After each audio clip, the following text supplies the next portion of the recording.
మన ప్రభు అయిన యేసుక్రీస్తు పరిశుద్ధ నామములో ఈ పాడ్కాస్ట్ ద్వారా వాక్యం ఉంటున్న ప్రతి వారికి నా హృదయపూర్వకమైనటువంటి వందనాలు. దేవుడు మిమ్మును దీవించునుగాక. కీర్తనల గ్రంథం 1వ కీర్తన 5వ చరణం. కాబట్టి న్యాయ విమర్శలో దుష్టులను, నీతిమంతుల సభలో పాపులను నిలువరు. చదివినటువంటి వాక్య భాగంలో ఒక శ్రేష్టమైనటువంటి పదాన్ని మనం చూస్తాం. అదేదనగా న్యాయ విమర్శ.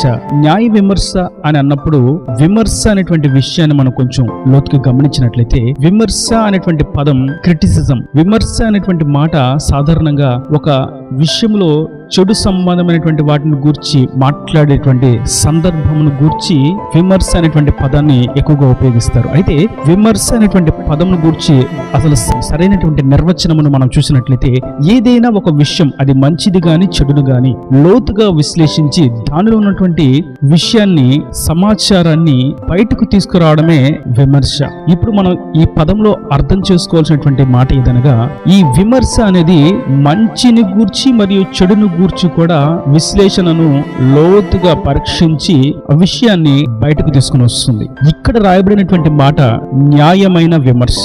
న్యాయవంతులను కూడా ప్రభు విమర్శిస్తాడా? మరి ఇటువంటి విమర్శలో దుష్టులు నిలబడలేరు అనేటువంటి విషయాన్ని మనం గమనించినప్పుడు ఒక ఆశ్చర్యమైనటువంటి అర్థం మనకు అర్థం పడుతుంది. అదేదనగా న్యాయ విమర్శ. దీన్ని మనం మరొక తర్జుమాలో చూసినట్లయితే దైవికమైనటువంటి తీర్పు. ఈ దైవికమైనటువంటి తీర్పు ఇంగ్లీష్ లో మనం చూస్తే డివైన్ జడ్జిమెంట్.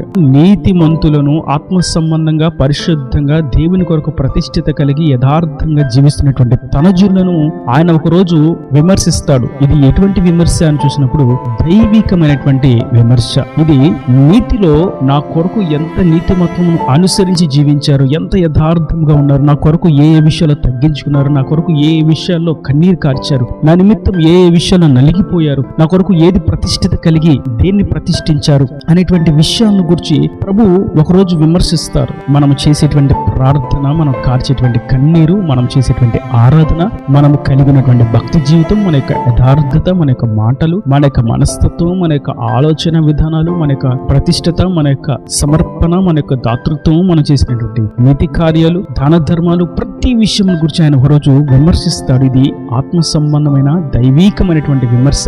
ఈ విమర్శలో ఆయన ఆశీర్వాదాలను దాచి ఉంచాడు, దీవెనలను దాచి ఉంచాడు, ప్రతిఫలమును దాచి ఉంచాడు, నిజమైనటువంటి జీతమును దాచి ఉంచాడు. అది నీతిమంతులకు మాత్రమే అనుగ్రహించబడుతుంది. ఇక్కడ మనం చూస్తాం న్యాయ విమర్శ. ఈ న్యాయ విమర్శలో నీతిమంతులు, పరిశుద్ధులు, దేవుని చేత ఏర్పరచబడిన వారు, అభిషక్తులు మాత్రమే ఉంటారు. వారిలో ప్రతి వాని యొక్క క్రియకు ఆయన జీతం ఇస్తాడు. అయితే ఇటువంటి న్యాయ విమర్శలో దుష్టులు పొర్రపాటును కూడా నిలబడలేరు. కనీసం నిలబడి చూద్దాం అని అనుకున్న వారు నిలబడడానికి కూడా వారికి అర్హత, యోగ్యత ఉండదు. కొన్ని సందర్భాల్లో మనం చూస్తాం, బహుమతిని గెలుచుకున్న వారు వేదిక మీద ఉన్నప్పుడు ఓడిపోయిన వారు ఆ బహుమతిని వారు గెలుచుకోకుండా ఆటంకపరుస్తామని ప్రయత్నం చేసిన వారు వేదిక క్రింద నుండి చూస్తూ ఉంటారు. పలు రకాలైనటువంటి మాటలను మాట్లాడుతూ ఉంటారు. వారి యొక్క చీకటి ఆలోచనలను ఒకరితో ఒకరు పంచుకుంటూ ఉంటారు. అయితే ఇక్కడ మనం చూస్తాం దేవుని యొక్క న్యాయ సంబంధమైన, న్యాయమైన, దైవికమైనటువంటి తీర్పులో, విమర్శలో, డివైన్ జడ్జిమెంట్ లో ఎవ్వరు కూడా అనీతిమంతులు, దుష్టులు నిలబడలేరు. కనీసం చూద్దాం అని అనుకున్నా కూడా వారు చూడలేరు. ఎందుకంటే ఇది న్యాయమైనటువంటి విమర్శ. తన జనుల కొరకు ఆయన సిద్ధపరిచిన వాటిని ఇవ్వడానికి చేసేటువంటి విమర్శ. గదిలో కూర్చొని ఏడుస్తూ, దుఃఖిస్తూ, నలిగిపోతున్నటువంటి పరిస్థితిని ఆయన జ్ఞాపకం చేసుకుంటాడు. ఆ సందర్భంలో నా నిమిత్తం నువ్వు ఎంత నలిగిపోయావని దానిని విమర్శించి ఆ రోజు ఉన్నటువంటి పరిస్థితిని బట్టి ఆయన మనకు ఇచ్చేటువంటి ప్రతిఫలం అది న్యాయ విమర్శ. ఇక్కడ మరొక విషయం మనం గమనిస్తాం, దుష్టులు న్యాయ విమర్శలో నిలబడలేరు. అసలు దుష్టులను గురించి మనం చూసినట్లయితే ఇదే కీర్తనలో మొదటి చరణాన్ని, చివరి చరణాన్ని చూసినట్లయితే మొదటి చరణం ఇలా ప్రారంభమైంది, దుష్టుల ఆలోచన చొప్పున నడువక.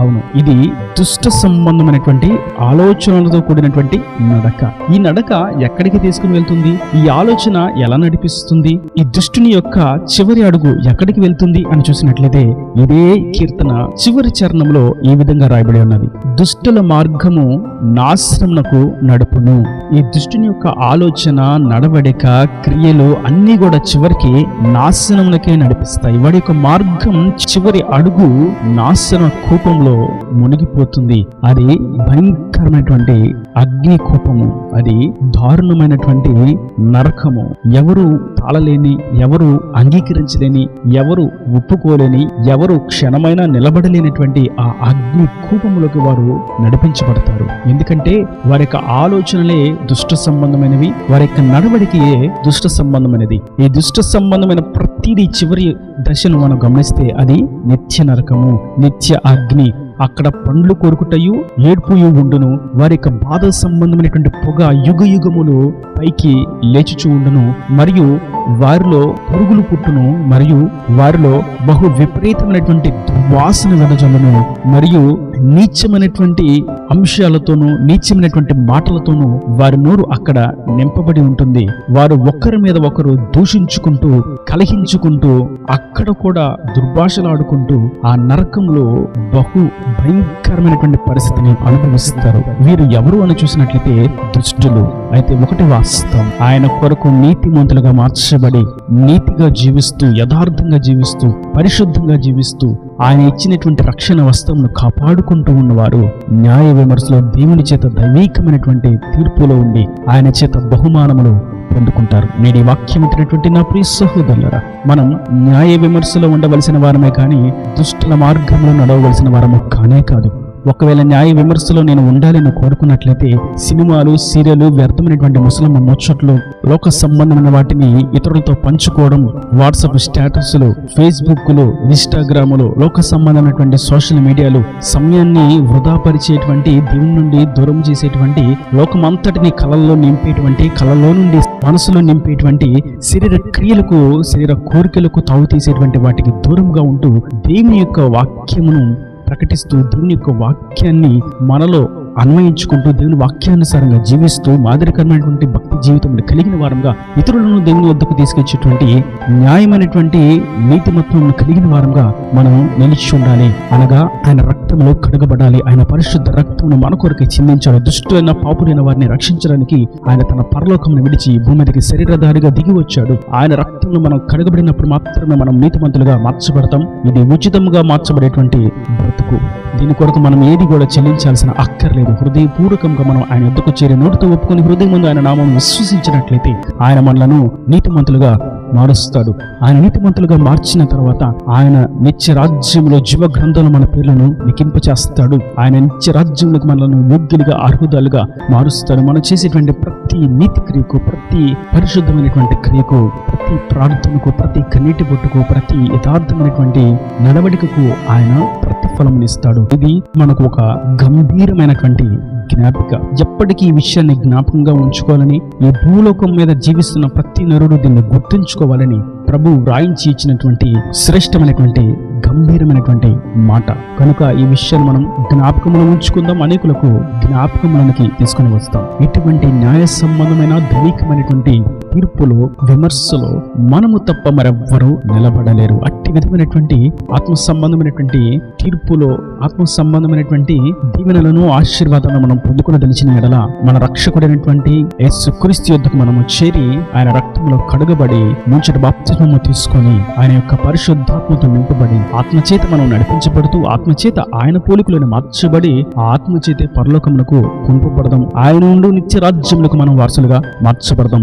ఈ దుష్ట సంబంధమైనవి మొదట బాగున్నట్లు, సంతోషాన్ని ఇచ్చినట్లు, ఆహ్లాదానికి, ఉల్లాసానికి గురి చేసినప్పటికీ దాని యొక్క అంతిమము, చివరి దశ నాశనము, నరక కూపము, అగ్ని గంధకమును గుర్తించి దుష్ట సంబంధమైన వాటికి మనము దూరంగా ఉంటూ అబద్ధములకు, భూతులకు, సరస్వతులకు, వ్యభిచారములకు, కాముకత్వములకు, దొంగతనములకు, సమయాన్ని దొంగిలించేటువంటి సాతాను తంత్రాలకు, చీకటి క్రియలకు, కోపాలకు, ఉద్రేకాలకు, కక్షలకు, ఈర్ష్యలకు, అసమాధానాలకు, అల్లర్లకు దూరంగా ఉంటూ న్యాయ విమర్శలో నీతిమంతులంగా మనం అడుగు పెడదాం. దేవుని రాజ్యానికి వారసులుగా మార్చబడదాం. దేవుని చేత దీవెనలను పొందుకుందాం. ఈయన దేవుని మాటలు ప్రతి మన హృదయంలో మీరు కట్టి ఫలింపు చేయను గాక. ఆమేన్. God bless you.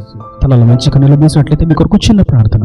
ప్రేమ స్వరూపీకరణ కటాక్షం వల్ల తండ్రి నా ప్రభా ఈ యొక్క న్యాయ విమర్శన గురించినటువంటి ఒక గంభీరమైనటువంటి విషయాన్ని మాకు జ్ఞాపకంలోకి తీసుకొచ్చిన విధానం బట్టి మీకు స్తోత్రం. ఇది ఎప్పటికీ జ్ఞాపకంగా ఉండనట్లుగా మీరు గ్రంథిస్థం చేయించి మాకు తెలియజేసిన విధానం బట్టి మీకు స్తోత్రం. వాక్యం ప్రతి వారు నరకమును తప్పించుకున్నట్లుగా, దుష్టత్వం నుండి తప్పించుకున్నట్లుగా, నీతిమంతులుగా మార్చబడి పరిశుద్ధులుగా తీర్చిదిద్దబడి న్యాయ విమర్శలకు చేరి నీ రాజ్యానికి వార్చినట్లుగా, నీ చేత దీవెనలను బహుమానమును పొందుకున్నట్లుగా సహాయం అనుగ్రహించి ఇంకా వారి ప్రతి అవసరతను అక్కడని మహిమశలు తెచ్చి రాకడ రాజ్యాన్ని సిద్ధపరచమని యేసు పరిశుద్ధ నామమున ప్రార్థించి వేడుకుంటున్నాను తండ్రి.